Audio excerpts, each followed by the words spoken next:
This week on BBQ Brawl, it is all about future Q. Well, whether you're in the past, the present, the future, the one thing that you are always going to need is a sharp knife. I hear a lot of people say all the time, oh, I get nervous when the knife is too sharp, I'm gonna cut myself. 95% of the cuts I've seen in kitchens, in the restaurants, is a dull knife because people are trying to force it through things, they slip, and that's what accidents happen.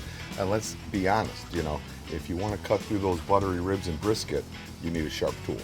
I like sharpening on a whetstone, like a coarse grind, then a finer grind to really get that great edge. So you could take a block like this, we're soaking it in water. It's gonna just give you a smoother edge when you're working down your knife. I'm gonna start with a coarser grade, put that right here, or lock it in. And then when you are sharpening your knife, you don't want to put a ton of pressure on it. You don't want to grind down into the stone. You also want to make sure that you keep an even angle. You want to start at a pretty even angle and light pressure with 3 fingers, and then you are just going to push the knife away from you and slide it towards the end of the knife.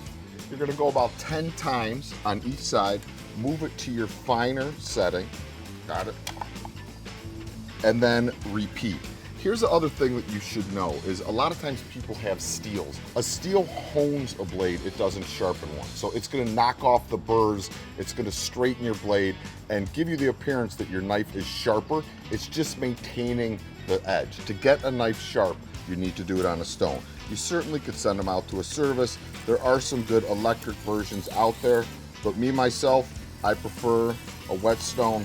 I always think I get the best results. So tune in to BBQ Brawl for some tips, tricks, and of course, delicious barbecue.